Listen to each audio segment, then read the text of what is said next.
Welcome to this next video, which is about reflections and room acoustics. This is the first video in part 2 of Unit 1.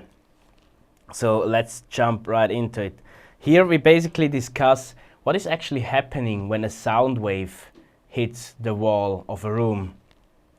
So let me draw a room here.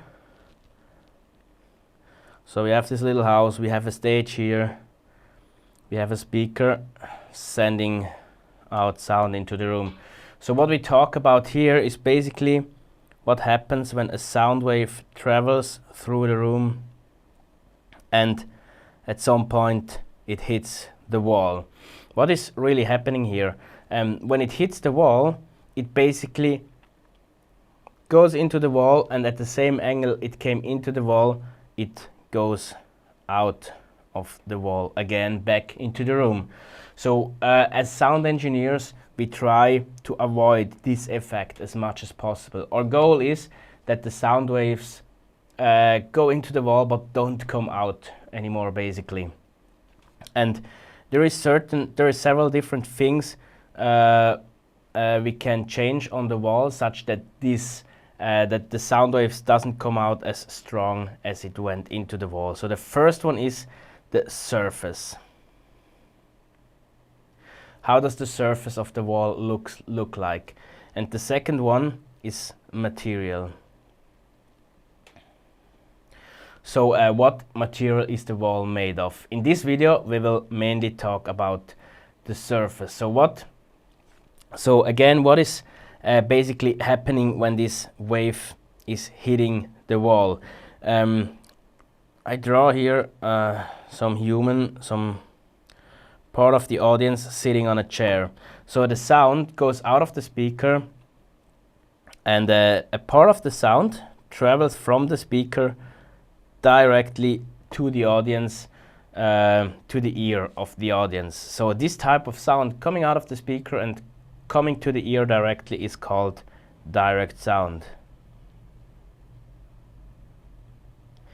But the sound which travels through the room and first hits the wall and gets reflected and then hits the ear of the human is called reflected sound. In this case it hit the wall once, so it's called first reflections.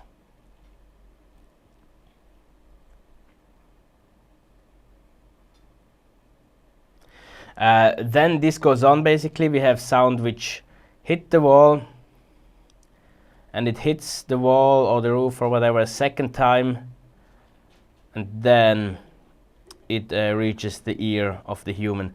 So this is now basically a second reflection, or in other words just diffuse sound. We just call it diffuse sound whenever it hit the wall more than one time. And yeah, with like these two properties here, we can avoid that basically first reflections and diffuse sound happens. So let's go into how surface changes the reflection of the sound on the walls. So on this picture here we can see a flat surface on the left. So these lines here basically say they basically depict the energy of the sound traveling into the wall. So the energy here is very similar when it goes into the wall than when it comes out of the wall. So these lines do have the same length here. Huh? So on a flat surface, the sound wave literally comes in and goes out pretty much the same. On the other hand, when the surface is not flat but very wavy, or if there is many little holes in the wall or whatever, the sound wave comes in and then it gets split up into many little sound waves, into many different pieces. That's because the surface is not flat, so it hits the wall, and wherever the sound wave hits the wall, it just reflects into different directions back. So it still reflects, it still goes out of the wall again, but with much lower energy. So the size of this sound waves is much smaller now here, and then than it was when it came in. That's exactly what we want to achieve with walls. So always make sure the wall is not flat but more wavy or has little holes or whatever.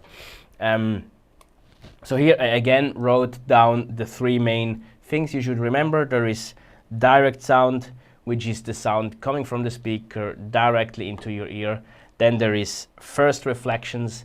This is the sound which travels through the room to a wall and then hits your ear.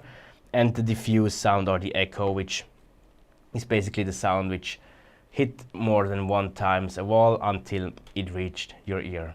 So this was the first thing we have to consider, the surface. In the next video we will talk about material, about walls with different materials and how the sound will be reflected there. See you then.